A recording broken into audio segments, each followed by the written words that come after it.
Like, I keep saying it.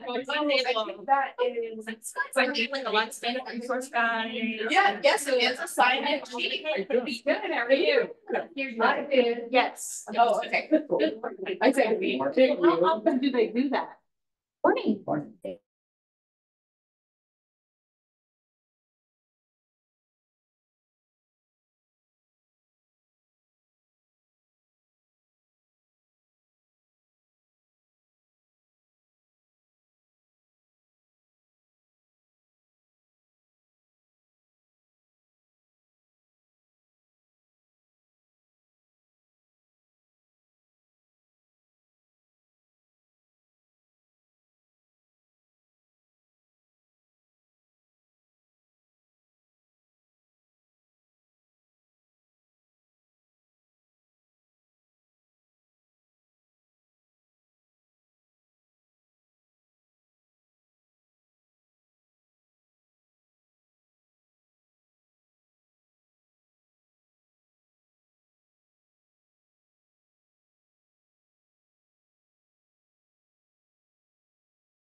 Seize the day with LASIK from Jury Vision.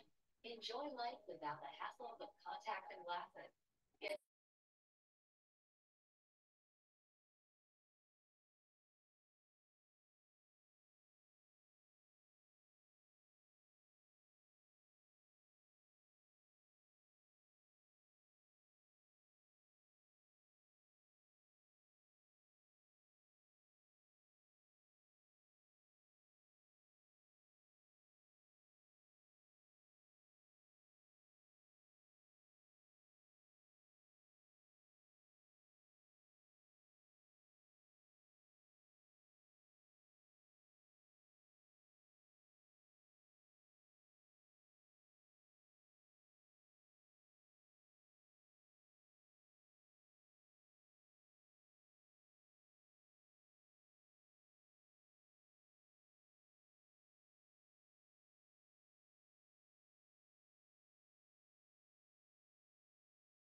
For sure. Good morning and thank you all for coming to our April monthly meeting. If you are online, hello, thanks for coming. If you're in the room, if you haven't got refreshments, please go ahead and grab a refreshment because we have plenty. And if you didn't sign in, look at our resources, please do both. Okay. We are going to go ahead and start with Kayla Howard, Executive Director of Livable Neighborhoods. Okay. I also wanted to point out refreshments were provided by Great Jobs KC. Right. Edna, she has joined us this morning. Okay, so let me try to screen share. I do have a couple of things this morning. Okay.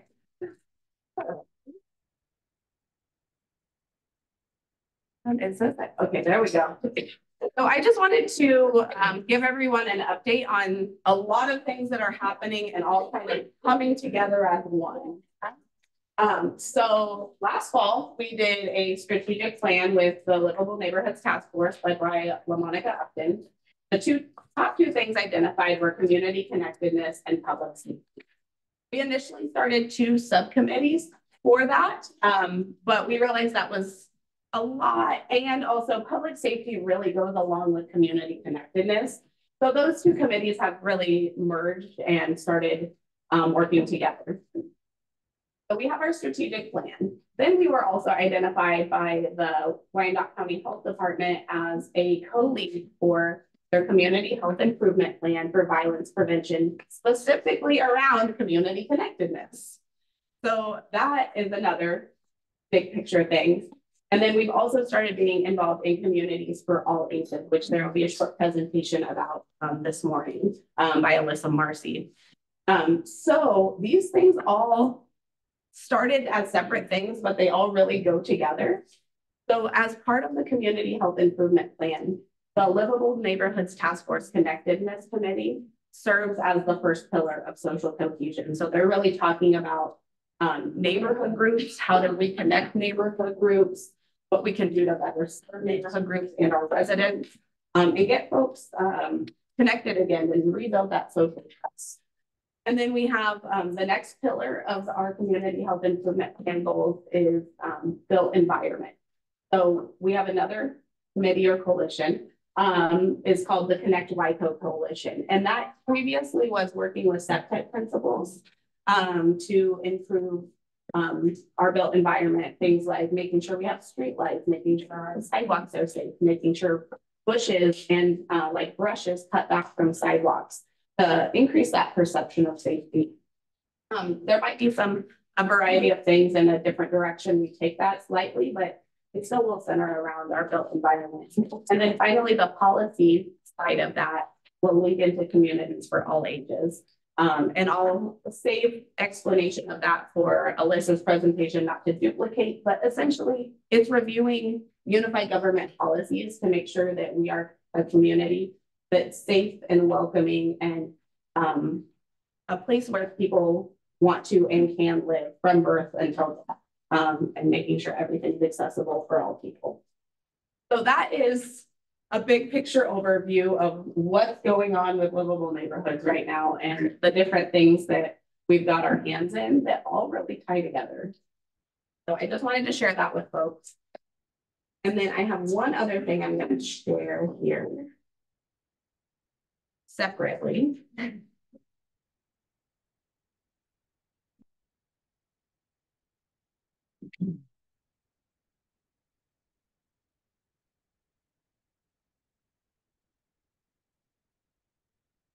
Okay, well, I thought I did. It's not pulling up, so I'll just say it. So we have our Civic Connect program we started. It previously was Good Neighbor Training.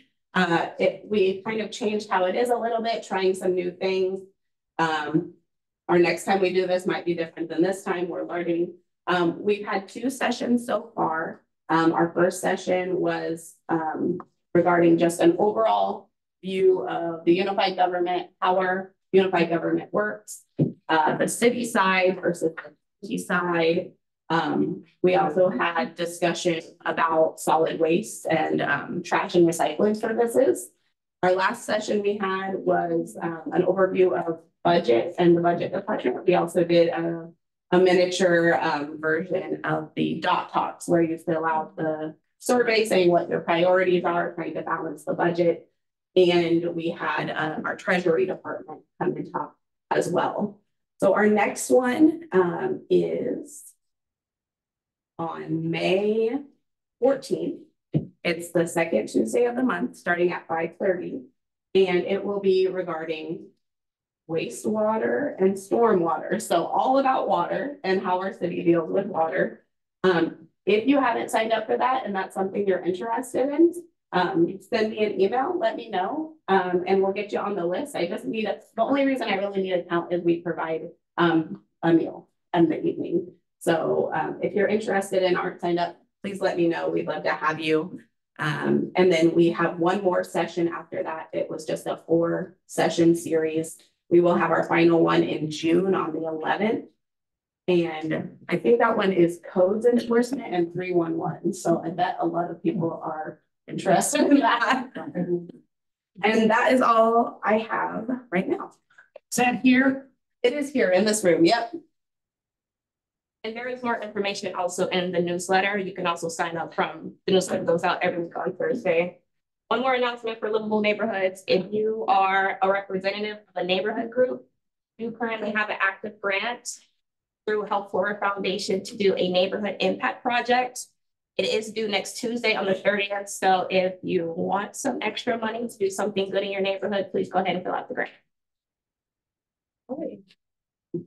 Next up, we have our first of 2 presentations from Lead to Read and Ms. Haley Rees and Ms. Linda Hughes are going to present to us on Lead to Read and what it is. Okay. And you pull up their presentation. Share screen. Is it okay if I see? Oh, I would. All right, so as we're looking for the presentation, I want to ask you a quick question, a little audience participation. I want you to think about the role that reading has played in your life. Give me a little thumbs up if it's played an important role. Yeah, lots of thumbs up. Anybody that could say, honestly, you know what, reading really hasn't helped me in my life. But I don't think so. I think everyone can generally point to the successes in their lives, in part, are tied to the ability to read documents, read contracts, read information to learn, read information to keep yourself safe. And I look around at the room, and last time I was so impressed by this time as well. There are so many people in this room. There are so many people online. Everybody's showing up because you want to do good. You want to make your environments as good as possible. And so Lead to Read offers an opportunity to do that in a school setting. So I'd like to talk to you a little bit about the ins and outs of our reading program so you can plug into it if it's something that interests you. If it's not something for you, we just ask that you think of people that you think would really like this, that would really be strong reading mentors in our schools, because this is a little way that one person can have a pretty big impact. So our mission is to support the social, emotional, and reading skills that are foundational to student success.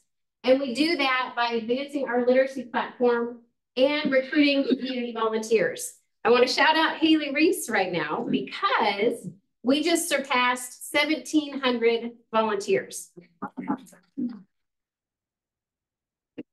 And those of you that deal with volunteers for the things that you do, the work that's involved in managing volunteers. But we recognize the power of the time that those individuals give. So that's why we rely so heavily on volunteers. I'm sending around a sign-up sheet. If you're interested, I'll send you more information. If you're not signing up to do it, just to get more information. But she's reading carefully and she's memorizing. No. Haley is very good at managing and recruiting volunteers. Video?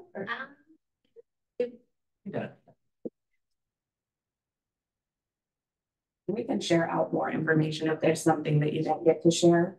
Sure. We can share out.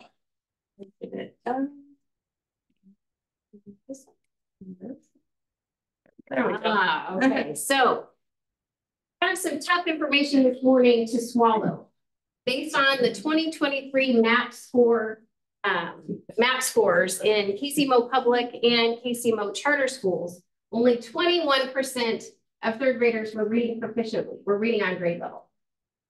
So that means 79% of kids at the end of third grade weren't really reading well enough to be successful in fourth grade and fifth grade and sixth grade and beyond. Do you have a breakdown between public and charter on that? You know, actually, it's pretty similar. It's a little better in charter schools, but they're really pretty similar. I would say that I'd say it's only 1 or 2 percentage points higher in our charter schools.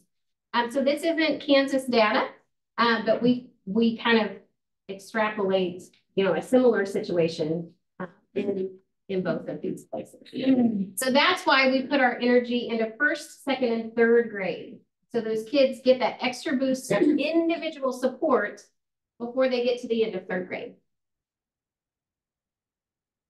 So our program is really founded on the idea of individual one-on-one attention through reading. And so that's our reading and mentoring program. We also have a personalized tutoring program where we give high dosage one-on-one tutoring through a program called Coop Reading and a certified teacher. So that certified teacher pre-assesses the student and then is able to provide skill and reinforcement specific to that child's needs. We have author visits where we invite authors in, local authors whose books deal with social and emotional learning skills to read their books with students. We buy a copy of the book for each child in the classroom. And then the message of that book is reinforced with the child by having that copy of the book. The reading mentors continue to read that book with the child. And we have a book distribution program we call Reading is Everywhere. We have a few locations on the Kansas side, 67 locations in all, where we essentially have a little free library inside a business or service agency for families to get free children's books. So I want to focus our time this morning really talking about the reading and mentoring program and answering any questions you may have about this program. So we recruit volunteers that we call reading mentors to read with students one-on-one for 30 minutes a week. It's always the same time, and we arrange the time for you.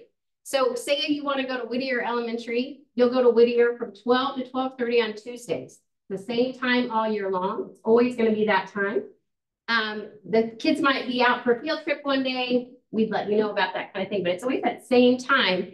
So you get in the habit of going at that same time each week, and it's kind of built into your routine. And you're with the same student. Yes, you're with the same student each session. And those sessions take place on Tuesdays, Wednesdays, and Thursdays. We put them in the middle of the week because a lot of times Mondays and Fridays are field trips or holidays. And so that middle of the week time frame seems to work best.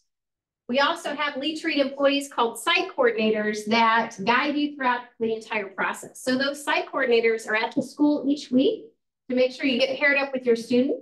They also communicate with you weekly about anything you need to know.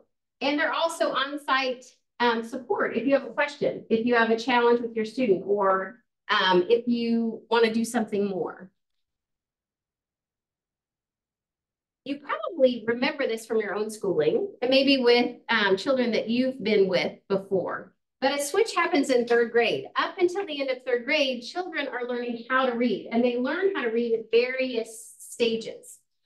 Elementary teachers will often tell you they don't know it yet, but by the end of third grade, generally it clicks.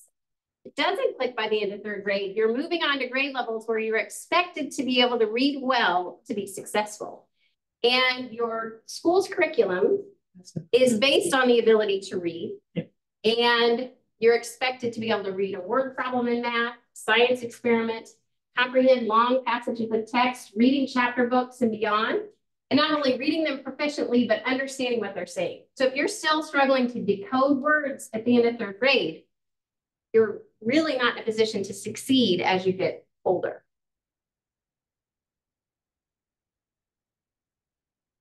We've done studies with the UMKC Urban Education Research Institute.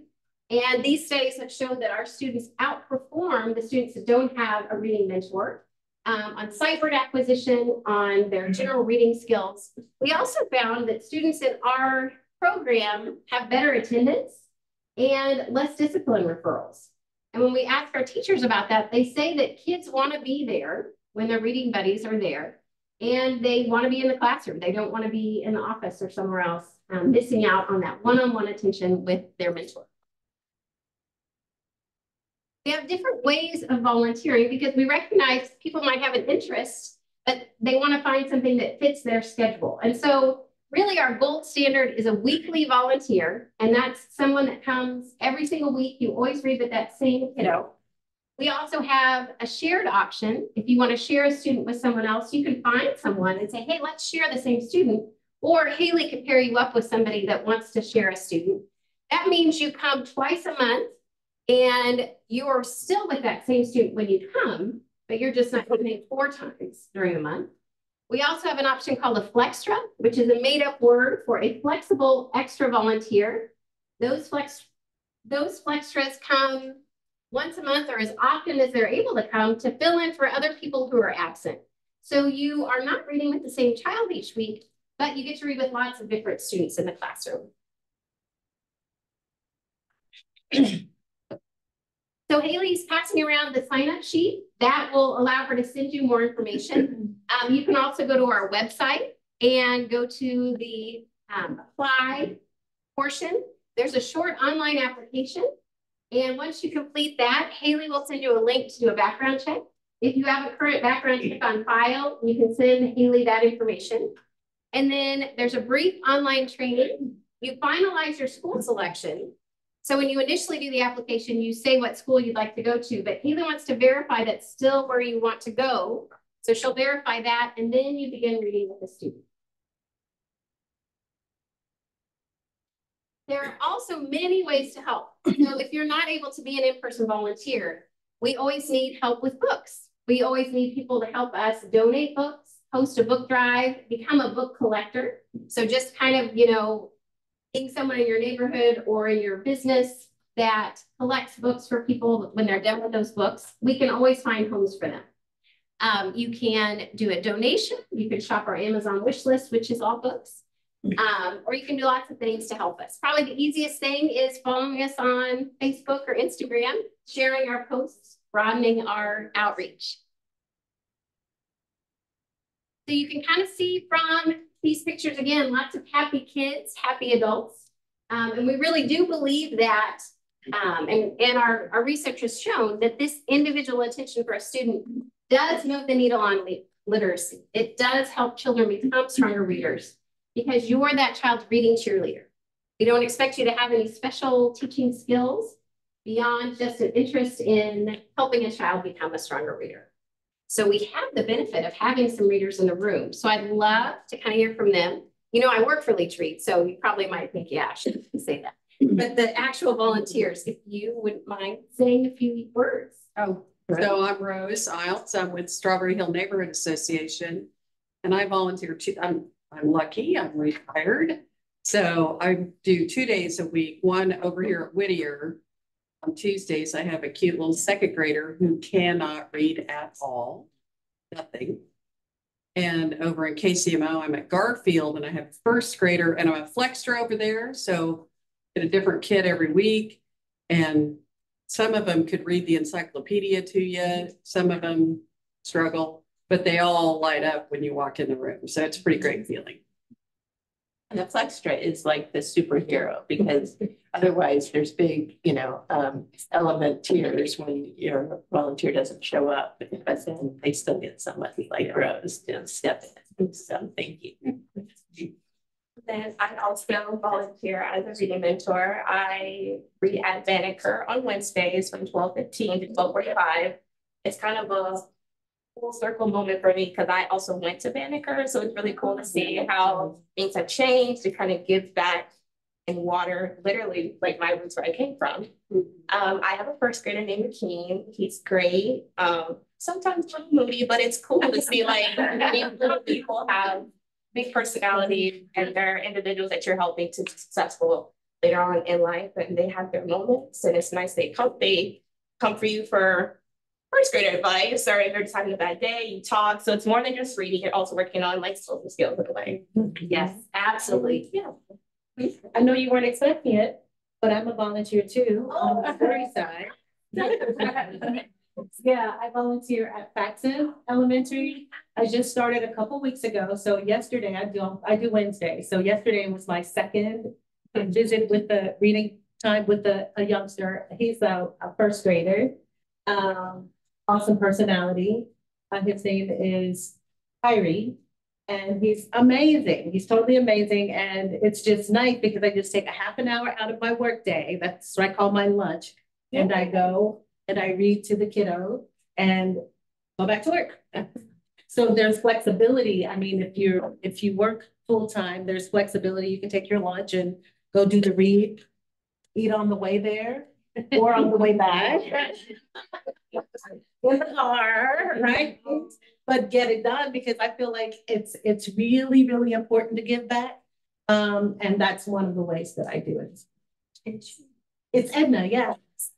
Oh, you're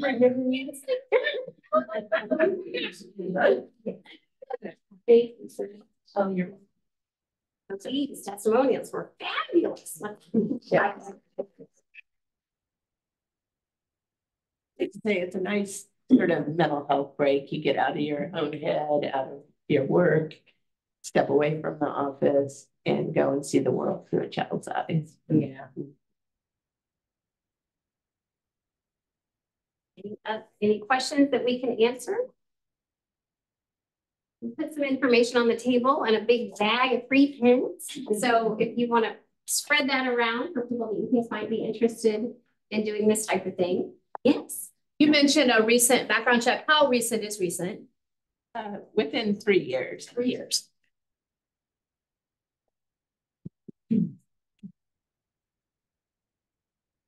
Well, thank you for the time.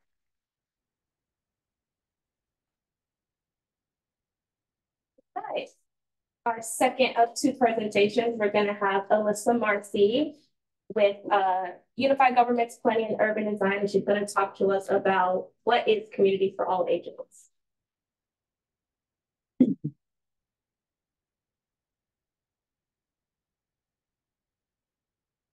Morning, everyone. Good morning.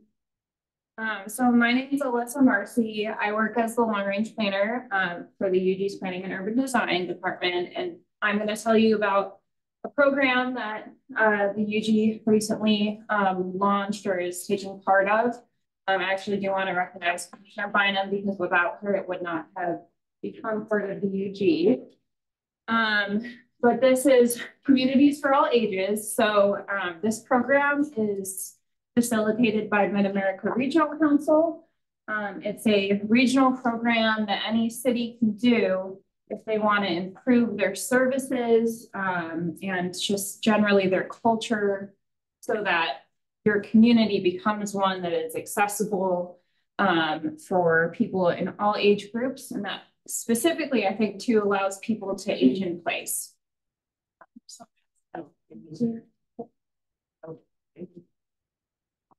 Maybe I'll say. There we go. Thank you. So yeah, so again, age friendly, we need to meet the needs of everyone, and that's from when you're born to, you know, eventual when you die. So I think a lot of times people think about this as a community for people who are, you know, aging and, you know, maybe they have wheelchairs or things like that, but this is also for, you know, moms with strollers or people who have different kind of accessibility needs. One of the interesting things, and I'll show you some data in a little bit, is we do have an aging population that is growing. So more of our population tends to be on the older side, 65 and up. And I'll show you some of that data in the next slide. So this is the state of Kansas. It's a little hard to see, but essentially you want to pay attention to the yellowish color. So this is looking at population composition of 65 years and up. And you can see compared to 2010 here, very little in terms of that yellow tan color. 2030 projected is a lot more of an aging population makeup.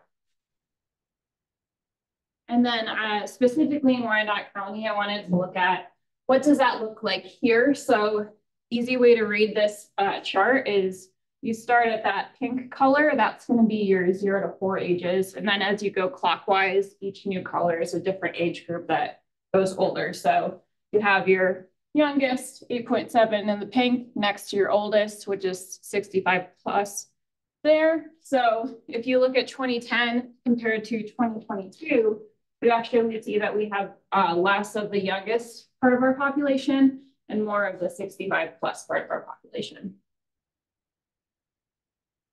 So how does this program work? So it's really in 3 phases. You get recognition for completing each phase. So the first phase is awareness, and this is really about how do we change the culture of our municipality so that we're thinking about this and how it applies to everything that we do, from creating ordinances to creating programming. So this really started with Commissioner Bynum introduced a resolution that basically we're recognizing that we're committing to this program and that we're committing to using this all ages lens. And that was back in May. And from there, we also spoke with all of our senior leadership at the UG to inform them. And that was kind of our initial awareness phase. We also had a meeting, one community meeting, and we worked very closely with Churches United. And so that's kind of where we're at right now. We just completed that. I'll talk about that in a little bit.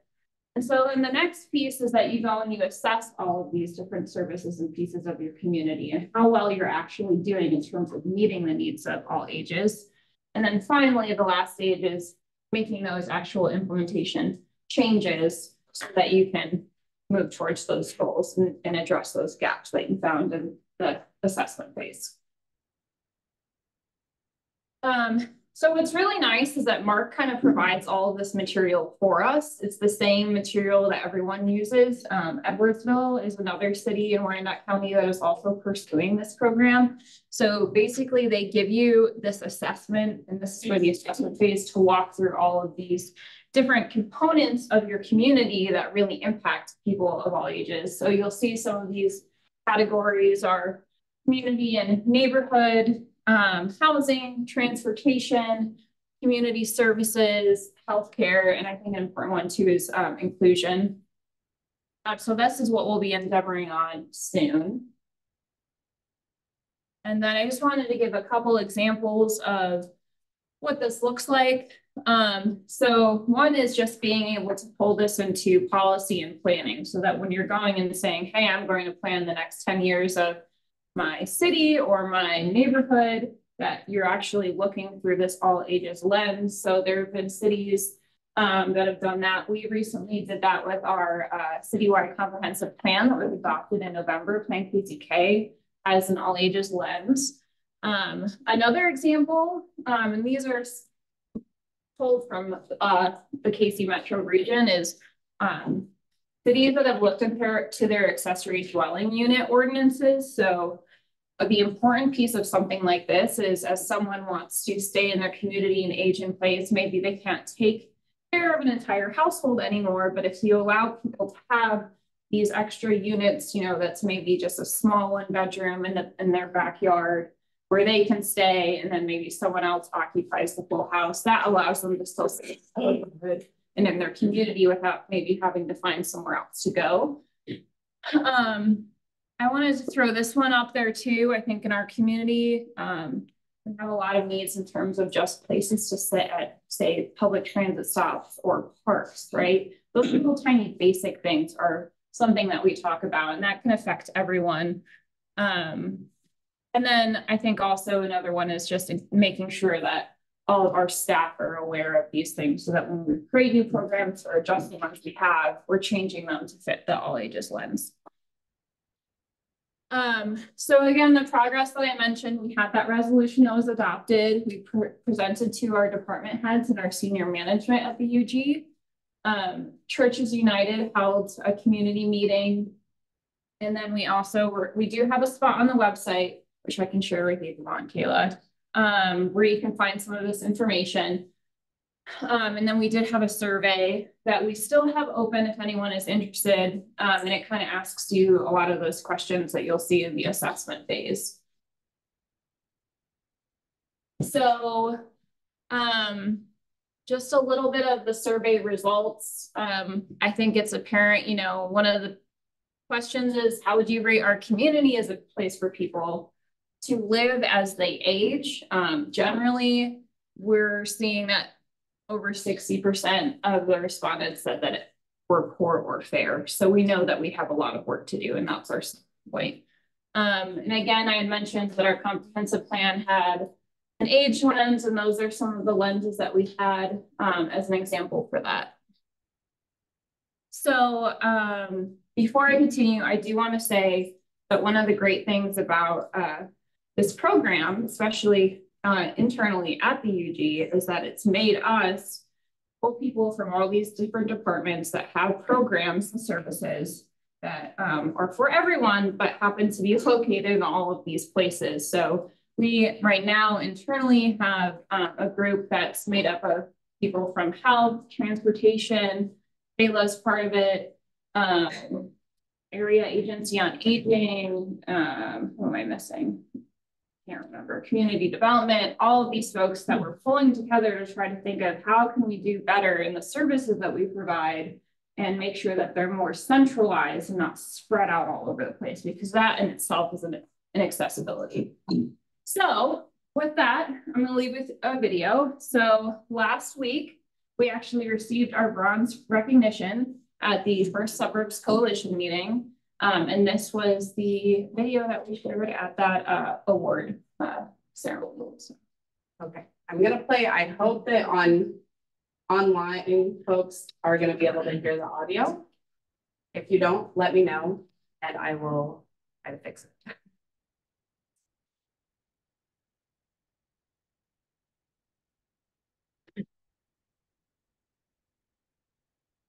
So I am Melissa Bynum, I'm large commissioner for District 1 within the Unified Government, Wyandotte County, Kansas City, Kansas.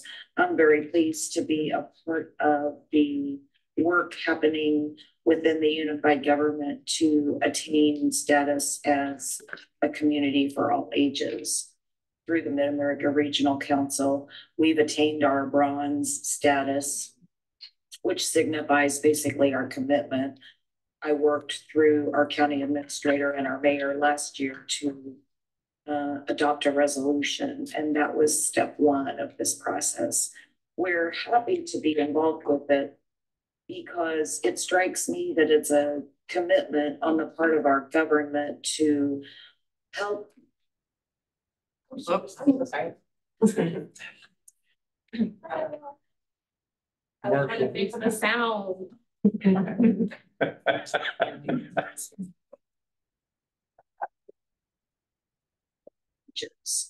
Through the Mid-America Regional Council, we've attained our bronze status, which signifies basically our commitment.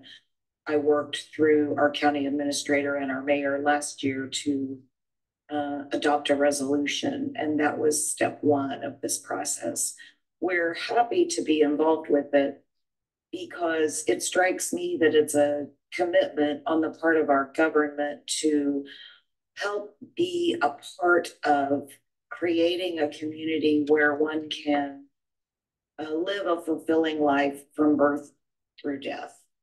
And it's exciting work to do right now because it's across a whole variety of departments. Like Commissioner Bynum said, this really has been a collaborative effort. We've had a lot of involvement from our area agency on aging for years now, attending Mark's Community for All Ages meetings.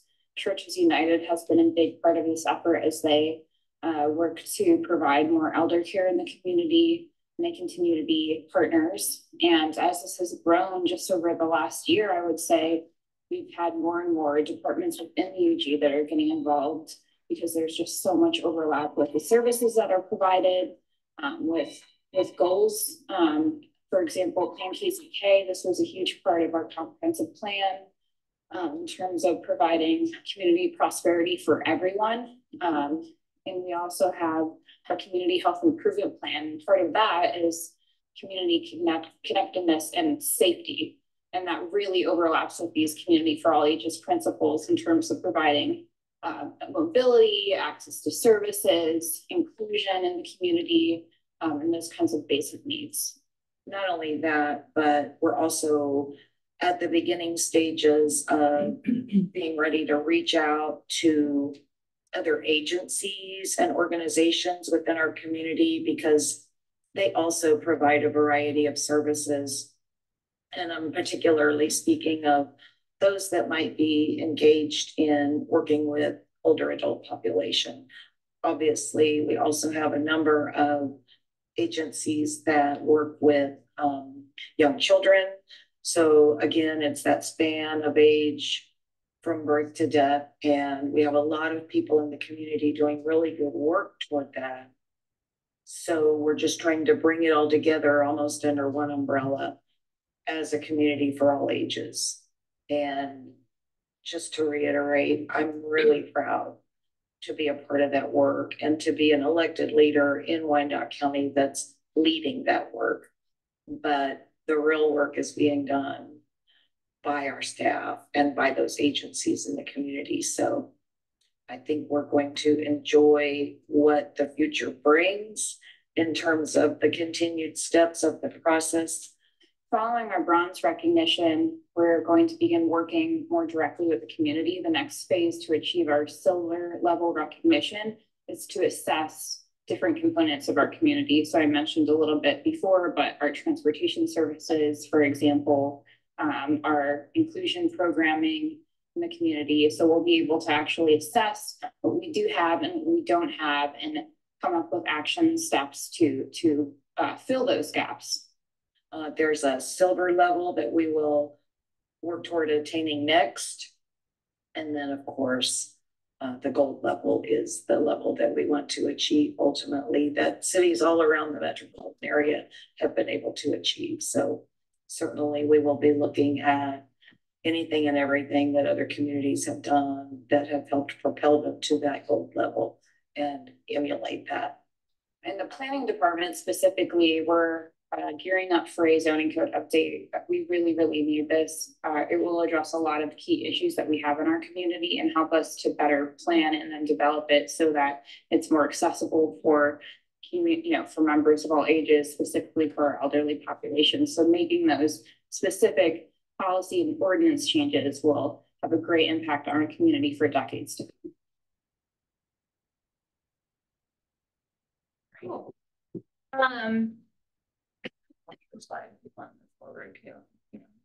Thank you. Okay, so one more thing I wanted to add is even though this house is a specific process, I think we're a little bit ahead of the game. We're already applying for grants to do implementation things. So hopefully we'll have in the future, still waiting to hear on those. But Lauren Schomburg's our contact at Mark. She's really great. And then if you have any questions, you can always reach out to me, but I can answer any now too. Lovely. So I have a finished basement. I have a tenant over the age of 65 who lives down there, not in a Silence of the Lambs kind of way, I would say. And she has 3 ways that she can enter or exit that space. So, that's covered, but there's no water down there. There's no kitchenette down there. And I'd love to do that, but really need help with the costs to do that. I mean, even to access, just like a low cost home improvement loan or something like that. Is that anything that other communities for all ages are they looking at those kinds of solutions in addition to like ADUs? I don't know the answer off the top of my head, but I can definitely ask Lauren and see if anyone in their areas are that. A great question then. I've had occasion to be talking to someone from the waste management area, and to her credit, she's been following up with me to see whether our trash has been picked up on a regular basis. But in the course of a conversation, she mentioned that the next time the city has the contract coming up, that we're going to be switching from the way we do trash now to having those really big carts. And my question to her was, you know, how are elderly going to handle those things? And she, of course, didn't have an answer because she's, but, you know, that was a question that one was, where do people put them? You know, who have little houses. But the other question was, how will the elderly handle those? Yeah, no, that's a really good point. And again, I know the reason why now, you know, we have another stakeholder at the UG to bring in. So I do know with that contract, I'm pretty sure we have quite a bit of time left on our contract. So we have time to fix that then. So we have a different solution, but that's a great point. See, actually, I think the carts are easier to use because they have big handles, they're wheeled. It's not like they're gonna put more trash in it. It's standardized, safer for the trash guys. They also, the other thing I brought up to them was alley trash pickup versus street pickup, because a lot of homes in KCK have steps on the front leading from the yard to the sidewalk. And I think that's a bigger issue. I have a hard time getting my little trash can down the wheel when it's full. But on those alleys that are in terms of aging, your trash can's already in the back of your house. And if they could just wheel that to the street, or the alley, I think that's a lot. That came up in an aging symposium that I attended recently. And whatever they do, they keep in mind, they have to stay within code enforcement. Right. Because our code enforcement, our trash are to be to the side. Right. Bag of trash. And will this be able to go inside of our homes? A lot of people keep, like me, my trash can't stay inside the home. So will this be able to go into my garage? Right. So you want to keep up to codes. So I'll comment on that for a second, because we've been discussing that. We look at other jurisdictions that are have already this type of service. They are allowing those to be outside. They're not as much of a blight as some of just the trash bags people set up stuff. So we will be looking at that and how we can address and make sure that we don't see, but we got to kind of see what the public sees as far as is that blight. We don't think it is. If you go to other communities that are doing this, those trash cans sitting out by the corner of the driveway on the side of the house, as long as they're sitting there. As long as they're on the side and not in the front. So we're not there yet, but when we get here, we will have an answer to that. And it will most likely be that we will have to allow those. Can't they opt for a smaller gallon size that's still able to be picked up by the truck? I know Joe. I think it's one size fits all for this, from my understanding. For right now, is my understanding. Yeah, well, I mean, that's what I'm saying. So pitch the idea. I know that Joco, the same trash trucks, the same trash company picks up smaller canisters for seniors. Well, in Joco, I believe you could get to select your provider. That's right. Sure, but Waste Management offers two different sizes there. They just moved from there a little bit. Yeah. They just, well, we are looking at that. Opt into a smaller can. Where I stay, our alleys haven't been accessible for more than 20 years. So how does that work? Are they gonna fix the alleys or?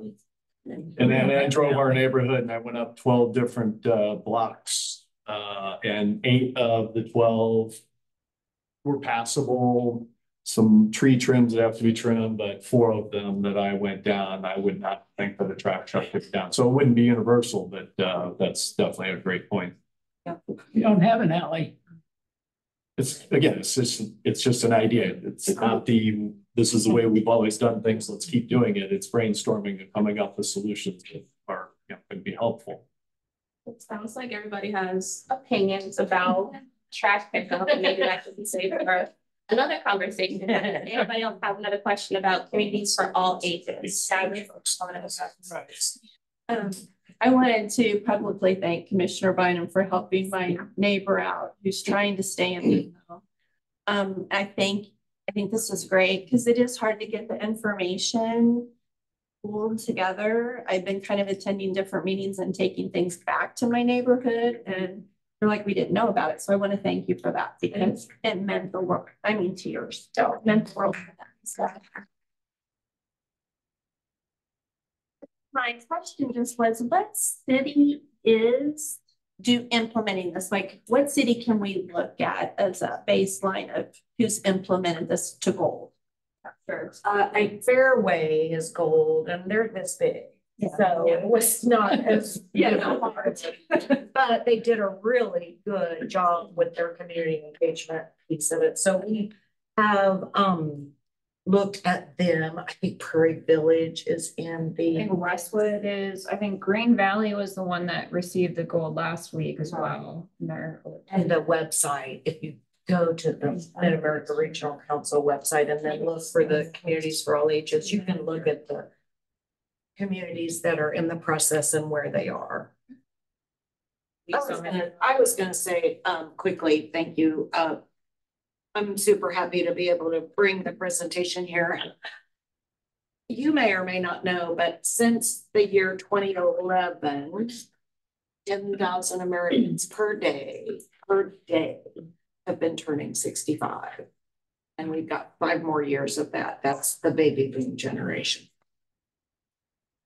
That's a bunch of people, and that's why you see the map change from 2010 to now with the aging population. And certainly that's a part of our world here. And we don't want to just focus on it, but it's a big number of people, and it's, you know, going to radically, if not currently, change kind of some of our systems. I mean, obviously healthcare being a big one.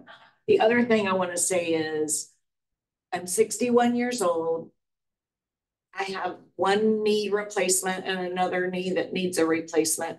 I was multiple years struggling before I did the first knee.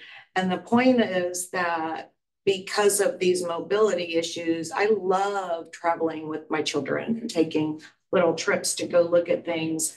And that's what motivated me to do the first knee in the first place. I am constantly, no matter where we are, looking for where's my next place that I can sit down if I need to. And you might be too. And I'm constantly aware of, I don't know what it's called, no barrier entry, right? Like that's part of why I started shopping at Price Chopper, because I don't step over a curb. I don't step up on a curb. I just walk in. And I just think it's fascinating to me now because it matters, you know, but I just think it's interesting to look at the world in that way. And that's part of what we're trying to do throughout our departments. I think this waste management conversation is a really important one. We need to bring codes into our Communities for All Ages conversations. So yes, when we talk about like, where could we use more benches, I'm all in on that one. And isn't there a quota that the city should meet anyway when it comes to sitting because of the American Disability Act? Question. Thanks, Alyssa. Thanks, everyone. We're going to move on into our department and organization updates. When I call your department, and we did shuffle the order a little bit, but I'll call your department. Please introduce yourself and limit your update to 3 minutes, and then we'll have some time for questions afterwards. So the first person up is the KCK USC 500 School District. Good morning, everyone. I'm Markle Johnson. I'm with the district here. I'm the Director of Communications and Marketing. I just want to let you guys know that we have our third and final bond information meeting tonight. It'll be at J.C. Harmon High School, which is, of course, on 2400 Steel Road. There will be a dinner at 5:30. The presentation will be from 6 to 7, given by Dr. Stubblefield. As you know, it's a $420 million bond, which was approved by our board back in January. The bond includes the construction of new schools, new public library, an aquatic center, and comprehensive renovations to some of our existing campus. And of course, as you know, we've got some aging facilities here in our district, and we're looking to improve those. And we just want you to come out, learn as much as you can. The vote is May 7th, and we just want you to make an informed decision. So if you could come out, we'd appreciate it. You can give us your feedback. We're always looking for more information. And this is a community effort. So once again, come out if you can tonight at J.C. Harmon High School. Tomorrow we will have our annual Are You Faster Than the Fifth Grader? Dr. Stubblefield will be taking on the 5th grade class. It kicks off at 10 o'clock tomorrow at KCK JUCO. She's going to be competing against fifth graders for a 2-mile run. She's been on the treadmill. She's been running steps. She's been exercising, and she hopes to beat every single one of them. So come out and cheer on the kids as they get out and compete against Dr. Stubblefield. That's all I got. Thank you. Thank you, Marco. Are there any questions for USD 500? Not hearing any. Okay, next up we have the Turner School District, USD 202. Hi, I'm Lauren Alio. I'm the Director of Public Relations for the Turner School District. And just wanted to first of all say that our district has a great partnership with Lead to Read. And so I was happy to see them present today. They've done a lot of wonderful things for our early childhood programs, and literacy is so important, especially those early ages. So appreciate all that they do in our community. We received a grant from the Kauffman Foundation for a Real World Learning Initiative. So we've hired a staff member who is going to be really focusing on that this next school year. And hopefully what that means is we'll see a lot more Turner students out in our community doing internships and apprenticeships and different tours of facilities and things like that. So we're really looking forward to everything that hopefully will come from that grant that we received. And then lastly, as you guys all know, the school year's starting to wrap up. It's hard to believe it's almost May. Our Turner High School graduation is on May 20th. So coming up here quickly, and then we'll have summer school and some different camp options. But it was a great school year, and looking forward to wrapping it up. That's all I have. Thank you. Are there any questions for Lauren? KCK Fire Department.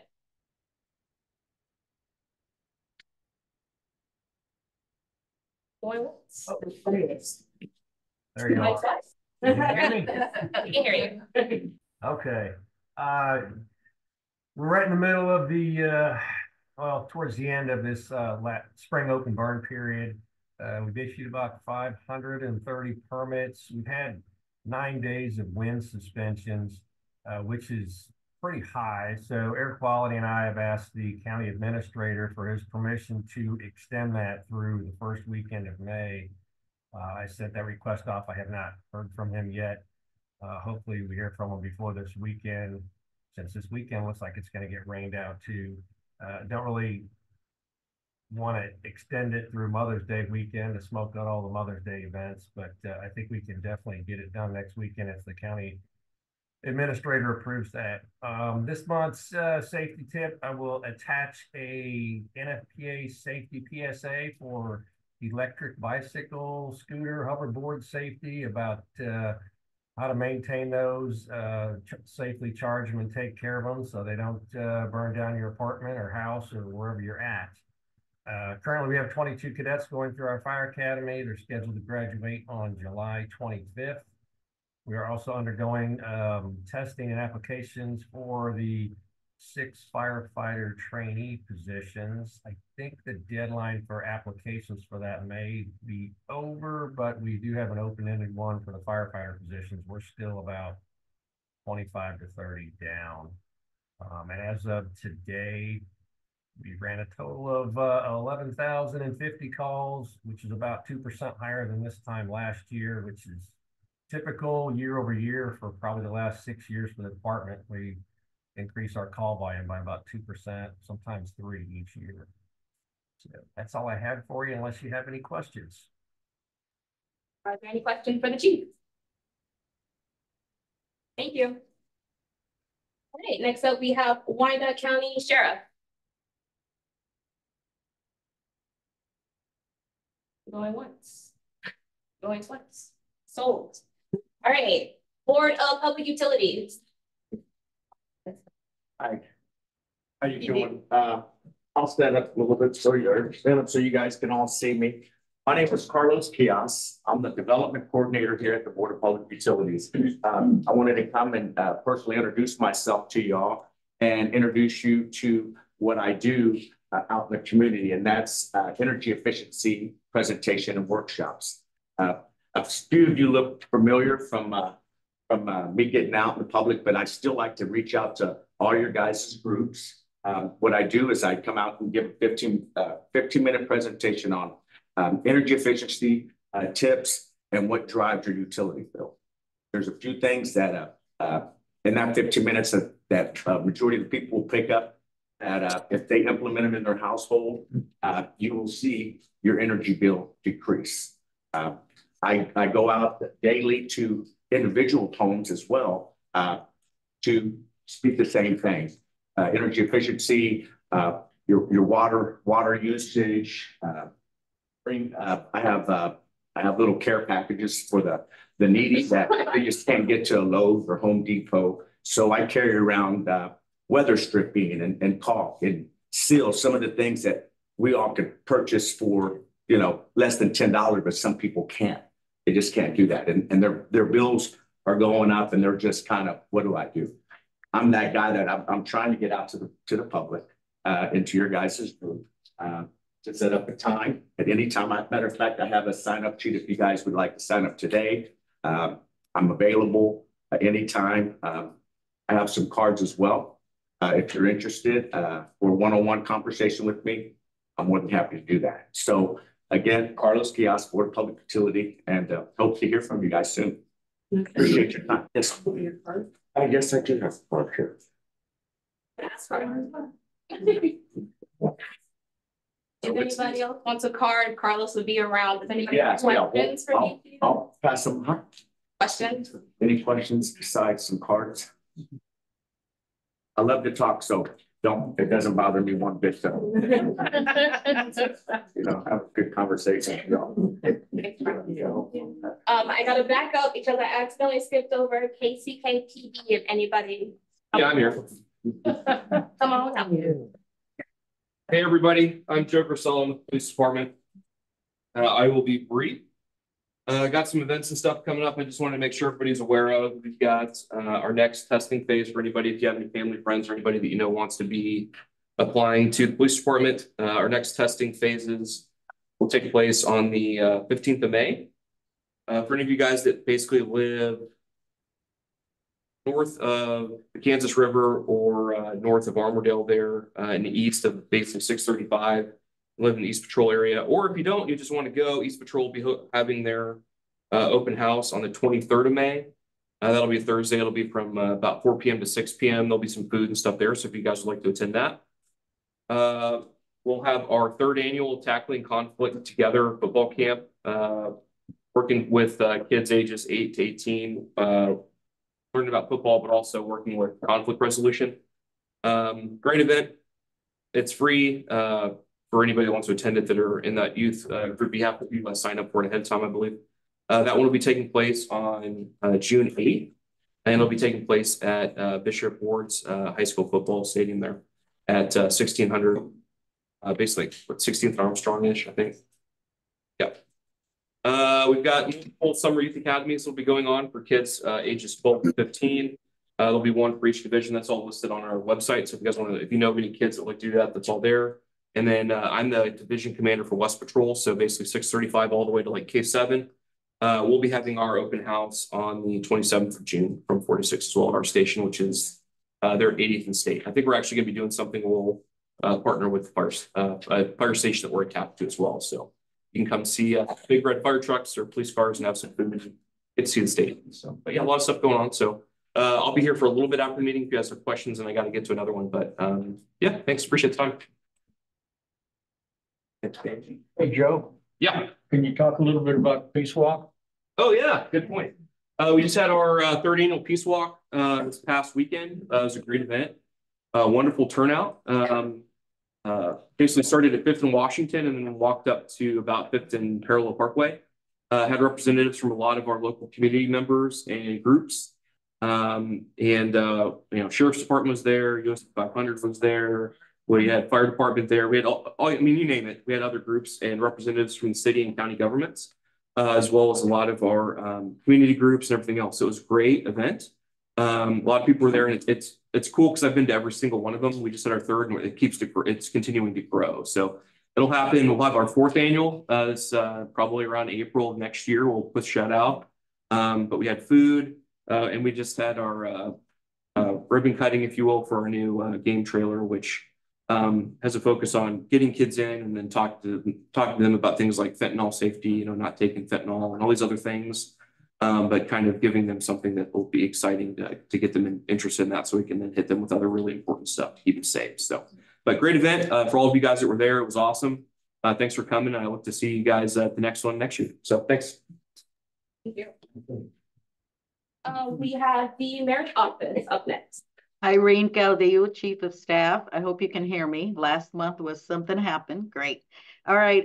Very quickly, Mayor has gradually come back to the office, but I think you're seeing him take on a lot more than we put on his calendar, but he will officially kind of begin to take over the commission next Thursday, the May 2nd. He has added a community input. So those interested in sharing with the commission, you will have the opportunity to do that next Thursday. He has also been very involved in community. So he was at the Peace Walk. Will be joining Are You Faster Than a Fifth Grader? But I promise he is not going to be competing against the fifth graders.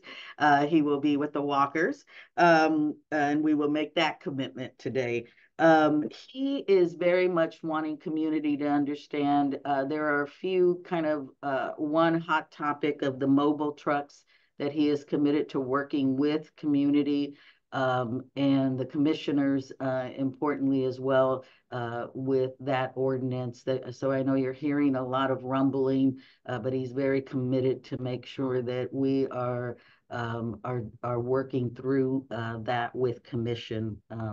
The other is he is also wanting to make sure community understands the commitment of the discussion with BPU and the commission regarding the pilot tax and the property tax as we go into budget. So budget sessions are being held in your community. He appreciates any input.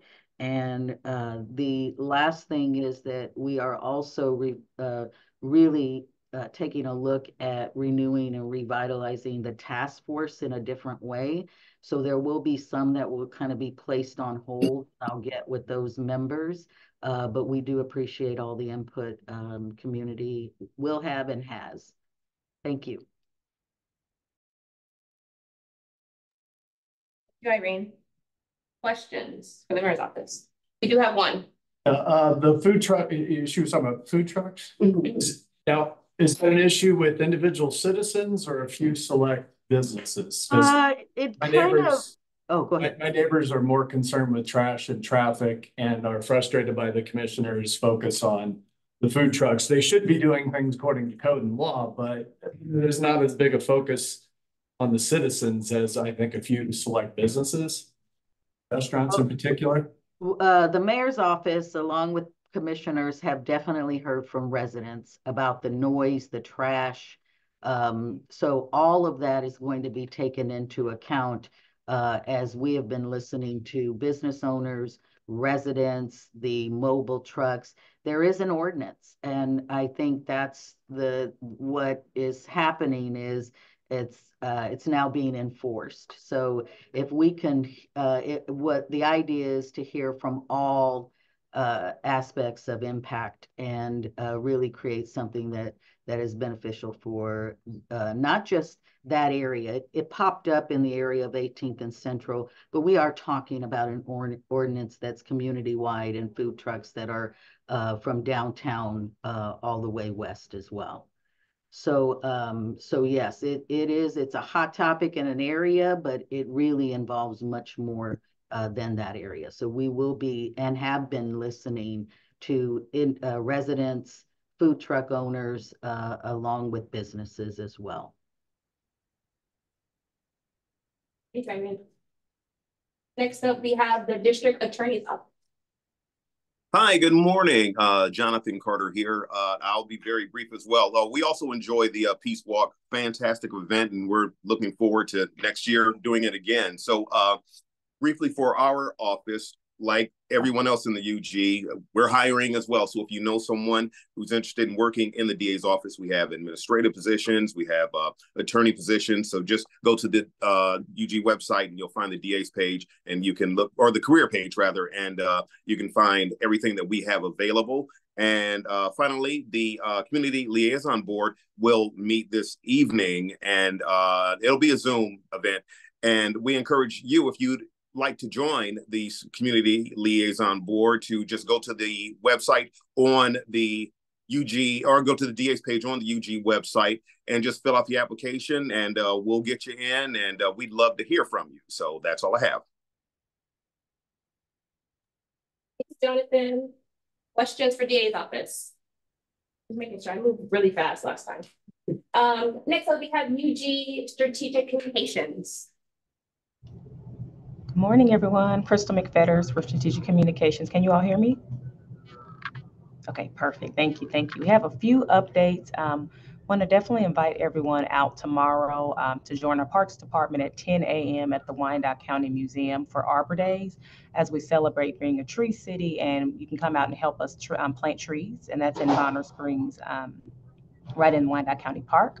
We also have the UG Stat. It's a monthly report. We cover all of the different work and different progress and things that are going on throughout the different UG departments of Parks and Rec, Public Works, Human Services. And it's going to be put out every month, and that can be accessible on our website, wycokck.org. And I'll put the link directly in the chat as well. We want to also encourage everyone to sign up. We have a new system that we use for like media, press releases, and just various weekly or dot news and things that's that we use. It's called Gov Delivery. So there is a blue please subscribe button on our website. At the very bottom of our website, we encourage everyone to sign up so you can receive any of the press releases that we send out, weekly, dot news, any updates that we send out. We want to make sure everyone's involved in that and can get that as soon as we send things out. Also, we just wrapped up on the 23rd, our final DOT talk, which is the budget conversations that were going on throughout the community. But we do want to encourage everyone to mark June 6th, which is a Thursday, for one of the full commission meetings at 7 p.m. It's for a budget hearing where everyone in the community can share their priorities and give any kind of updates you want to the commission regarding budget. This is the time to do it on June 6th at 7 p.m. And that information is also on our website. Want to invite everyone out, even if you're not looking for a career. If you may know of someone, tonight is our 3rd annual Career Expo, and it's various departments within the UG that are hiring for many positions. So from 4 to 7 at Memorial Hall. There's full-time, part-time, seasonal job opportunities. So if you have a college student, you may be looking for something, please come on out. All of the positions are available on our website at wycokck.org/careers. Also, just one last update, the NRC building that you're currently in, the front counter will be closed tomorrow to the public, which is the Friday, for emergency repairs. So Greg, sorry, I don't know if you already shared that, but just we wanted to make sure we informed everyone of that. So that's tomorrow for emergency repairs, just that front counter will be closed. So that's all that I have. And like I said, all information that I just spoke about is on our website at wycokck.org. So thank you all, and I hope you have a great day. Crystal. Next, we have Unified Government Neighborhood Resource Center. Morning, everybody. Morning. I think a couple of the topics I was going to touch on have been touched, so I'm not going to touch on those at the same time. I will add a little bit to Crystal's note about our front counter being closed tomorrow. For those that are frequent here or work with our staff quite a bit, you know, we've been having flooding issues here ever since they redone the parking lot. So we are working to address that with our landlord. And so the plan is to put in a drainage system up front, which is going to require some cutout of some concrete and pouring new concrete. So that's the reason for the closure. Our front door will not be accessible. And we will be open for operation by phone, email. We'll be doing our best to answer those calls and take care of business the best we can over the phone. So be patient with us. Appreciate that. Just a little note, we are kind of worried about the weather with this repair going on. I hope it doesn't affect it, but we will find out because we are under severe possibilities for weather this weekend. there's a couple of projects I want to mention that we're working on this year. We are moving our Excella database, which is our permitting software, property maintenance software. Everything we do is in this database, and it's our program that we use to do development and things for permitting purposes. We're updating that this year. It's going to be kind of a fast pace. We've just kicked this off. We are going to be done by the end of the year. But one of the biggest things it does for us to be more efficient, more customer friendly, is that it puts us in the cloud. Currently, we're on a server in the UG. We no longer have access to staff, and there's some access limitations for even the public ever since we got hacked. We've lost some efficiency there. When we go to the cloud, staff will be able to access that database no matter where they're at. And our community partners like BPU through the development process, and fire departments on a different server, and even police department in the future, it's on a different server, to be able to access that very easily. We don't have those servers to cross over. So that is a very big step for us, and one that we're very much looking forward to, because we've had drastic limitations because of that, once again, ever since the hack. So we will also be integrating that service with our website to hopefully help customer service efforts. And we know processes sometimes are very confusing of what we do around here, and our effort during that process will be to improve that, improve communication and the process flow, and hopefully help that. So that kind of leads into an effort for the NRC, and I think the UG as a whole. We've been talking a lot about customer service. There's a lot of change going on right now throughout our community, throughout the nation. We're trying to adapt to that. So our staff here is currently looking at our mission statements. We are also trying to have more customer service discussions. We're taking that opportunity tomorrow, because we know we'll have a little bit more time on our hands with staff down in Throck County. We can pull more staff in here and talk a little bit about customer service and some of those things. So we're working on that too. On customer service, we've talked a lot about staffing and from different departments.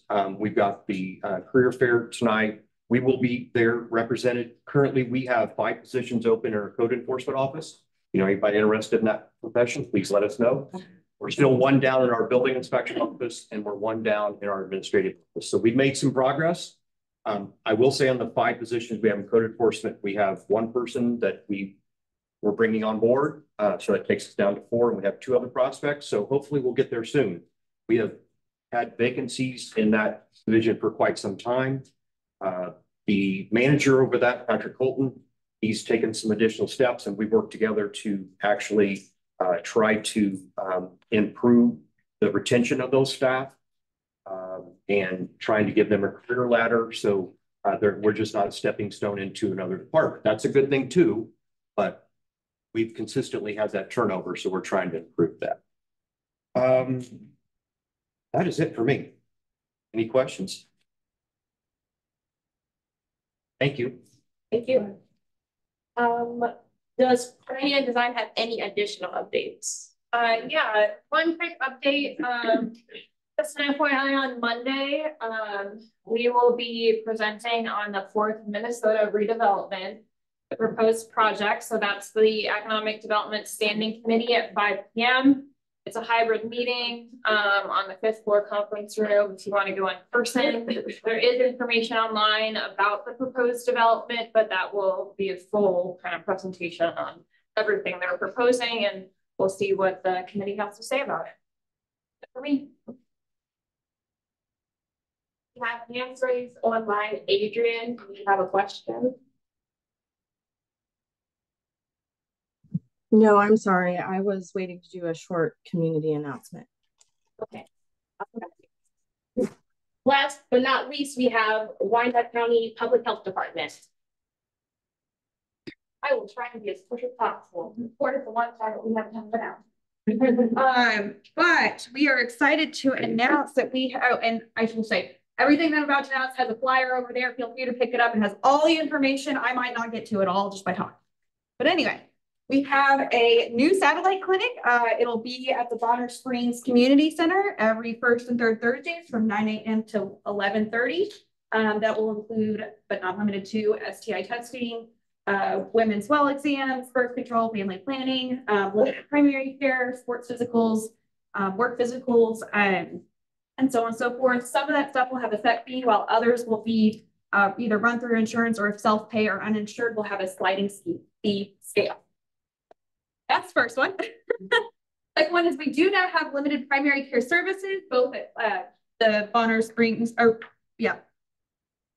why am I blanking? Bonner Springs Community Center, and then at our main location at 619 Ann Avenue. Those will include things like blisters, ringworm, cough, sneezing, pink eye, UTIs, so on and so forth. For those services, you will need to call and schedule an appointment. The number is on the flyer. On Fridays, we will now be doing completely walk-ins, no appointment needed. That will be from 8:30 a.m. till 3:30 p.m. And those will include kind of all of our normal services, so STI testing, immunizations, so on and so forth. We also have this new handy dandy and improved list of services that we do offer. And those will be, again, at our main office. Some of those do have eligibility requirements, but all those phone numbers and contacts are on this to call and check and make sure that you may or may not meet the eligibility requirements for some of those programs. And lastly, with Mother's Day coming up, we wanted to remind everyone we do have a free prenatal care class program called Becoming a Mom. That is for residents of Wyandotte and Johnson County, no income and no insurance requirements or citizenship requirements. These cover topics like breastfeeding, safe sleep, postpartum care, purple crying, and more. If clients complete the program, they are eligible to receive a large item such as a pack and play, a high chair, an car seat, stroller, similar things of that. Our program coordinator does speak English and Spanish, so she can provide those services. And if not, we can always get an interpreter. But again, all those flyers are back there. We have them available in English, Spanish. If you have questions, find me after. Thanks. Okay. We have just 13 minutes left. We're going to slide into our community announcements. We're going to start in the room. If you would come up, please say your name. It can help me to transcribe when I do the minutes. Limit your updates to 1 or 2 minutes because we don't got that much time left. And if you want to have an announcement online, you put it in the chat or raise your hand and I'll get to you after we go through everybody in the room.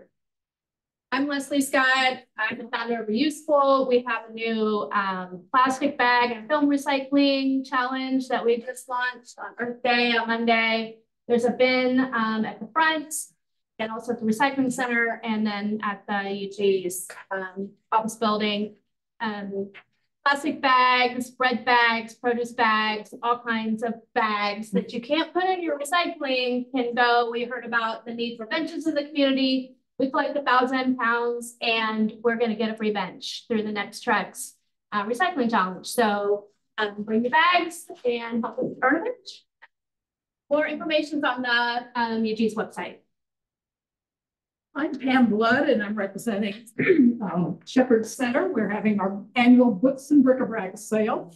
There are flyers over on the table over there and take as many as you want and pass them out. It's going to be May 3rd and 4th. However, we will be setting up on the Thursday the 2nd. You're welcome to come help us. You're welcome to donate, but best of all, come by. It's going to be at Grace Lutheran Church on 3333 Wood. Hi everyone, I'm representing community housing in Wyandotte County. So I'm representing CHWC. My name is Elizabeth. I'm part of the home repair program, and next month we're opening up our home repair grant up to $10,500 for home residents. It can be in Wyandotte or Jackson County. It's income qualified, so if you know someone who'd like to go on the wait list for that, I have my cards. They can call and I'll add them to the wait list. We're releasing the application next month, but I'm already collecting information from people since a lot of people are concerned about air conditioning or roofing with the weather changing. For like foundational issues, plumbing, accessibility. As long as it falls between health and safety, it qualifies for our program. So if you want to grab my card at the end and share some information with your neighbors, it'd be appreciated. Thank you.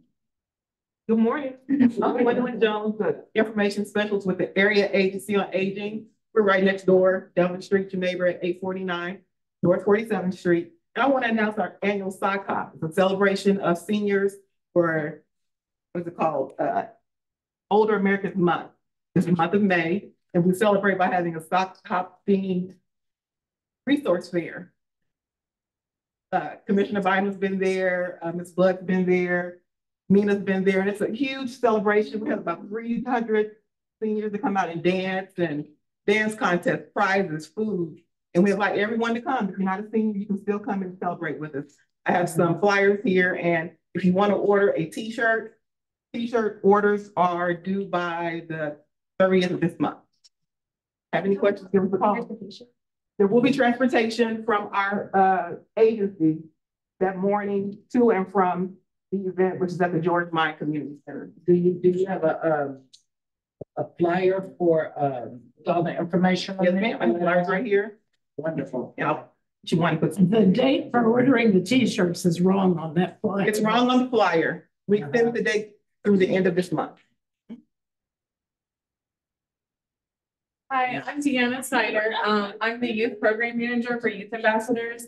Elizabeth, who's back there, she's my community project manager. We are a non-for-profit and we hire teens 14 through 18 and we provide job skills for them. So we are getting ready to enroll for our summer program. So we meet from 8:30 to 12:30 Monday through Thursday. So every teen gets paid roughly is $40 per day. If they attend all summer long, it's $900. That goes straight to a teen. They don't get taxes taken out. While they're there, they'll go through 4 workshops, life and job skills, where we teach them about taxes, application, how to budget your money, health and wellness. So we'll talk about fentanyl. We talk about healthy relationship, not just dating healthy relationship, but just all around healthy relationships. We also do creative writing and art. Don't have to be an artist. I can't draw but a stick figure, but we use those skills for mental well-being. We also have a licensed therapist that meet with 15 of our kids. They also get paid extra for that. We also have a program called SAVE, which is our suicide and anti-violence program. The kids get paid an extra $50 if they're involved in that. We actually attended the Peace Walk this past Saturday. We took about 20 of our teens there. On the Kansas side, we're currently meeting at the Hub off of Metropolitan. But for the summer, we most likely will be at the community college. We do have a site on the Missouri side. We meet at Rockers. And so we're kind of trying to get more involved in WICO. We've got a great relationship in Jackson County. And so there's a number of organizations that we would love to have our teens volunteer. We do a lot of community park cleanups. We go and help at Harvesters and we pack lunches for homeless. So I've got flyers. So if you know a teen, if you've got grandchildren, you got a niece, or even yourself, please spread our word. I really appreciate it. And I'll have flyers if anybody knows. Adrian, if you want to go ahead and unmute.